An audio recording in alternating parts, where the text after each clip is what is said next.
L'Antéchrist va bientôt paraître et il se manifestera vraisemblablement sous le couvert d'un soi-disant christianisme mondial qui se donnera comme le représentant du progrès et prétendra travailler au relèvement social et moral de l'humanité. Des foules seront entraînées après lui et ceux qui voudront rester en dehors d'un tel mouvement seront montrés du doigt et frappés d'ostracisme. C'est en vue de ce moment-là que Dieu prend ses dispositions, cherchant à donner au Seigneur Jésus, dans la vie de ses enfants, non plus la première place ou la plus grande place, comme c'était peut-être le cas jusqu'ici, mais toute la place, de façon à rendre leur vie absolument solidaire de la sienne. Ils sont nombreux, hélas, ceux qui trouvent leur vie dans le travail, dans les œuvres, dans les mouvements religieux, dans les églises ou les sociétés, dans les entreprises d'une sorte ou d'une autre, dans le voisinage de certaines personnalités ou dans l'intérêt que leur procure un enseignement particulier. Il leur faut l'émulation d'un programme, de quelque chose qui marche, d'une organisation qui leur fait une place dans son sein. Or, l'enseignement même évangélique, suivi pour lui-même, peut finir par décontenancer, nous laisser dans une impasse et se révéler incapable d'alimenter la vie. Le travail, il peut mener à l'épuisement et à d'amères désillusions. Les mouvements religieux, ils peuvent même, les plus spirituels, sous l'empreinte simplement humaine de ceux qui les dirigent, perdre leur puissance et devenir des terrains de discorde. Quant aux éléments concrets de la vie chrétienne, ils sont tous condamnés à décevoir l'un après l'autre. Le Seigneur seul demeure et ne déçoit jamais. Malheureusement, l'attachement qu'on a pour lui est souvent affaire d'occasion et reste à la merci des circonstances qui l'ont inspiré.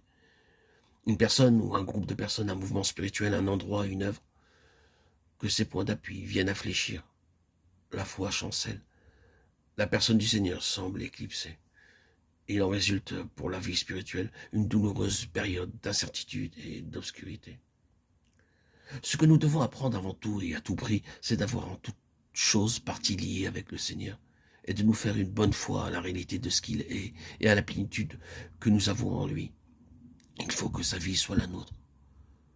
Pour notre esprit, tout d'abord, pour le rendre fort, car s'ils ne vont pas pour le maintenir en forme que des intérêts extérieurs et des préoccupations simplement objectives, il arrivera ceci, c'est que nous serons forts en esprit qu'occasionnellement, sous la pression d'une nécessité extérieure, d'une circonstance difficile ou d'une extrémité.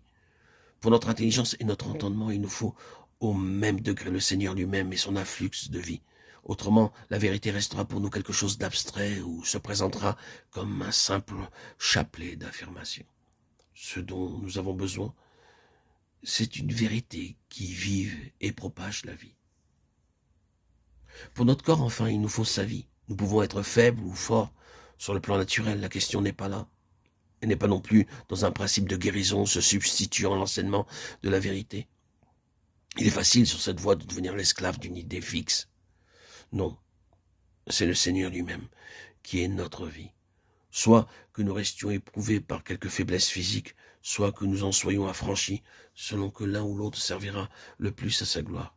Ce qui importe, ce n'est pas tant notre état naturel que la toute-puissance des ressources divines, grâce auxquelles nous pouvons dominer cet état naturel. Les enfants de Dieu passent à l'heure actuelle par des épreuves terribles. Partout, ils sont aux prises avec des difficultés exceptionnelles. L'ennemi, semble-t-il, prend moins de répit que jamais, et pour les croyants eux-mêmes, prendre du répit devient de plus en plus dangereux. Pour tenir avec succès le contre-pied d'une telle situation, il y a une chose, une seule, qui se révèle suffisante. C'est cette connaissance personnelle dans notre vie de tous les jours d'un Seigneur qui est tellement le centre, la raison d'être, le but et le moyen, le commencement et la fin de tout, que nous pouvons dire en toute vérité que notre vie, c'est lui. Il les exhorta tous à rester d'un cœur ferme attaché au Seigneur. Acte 2, 23.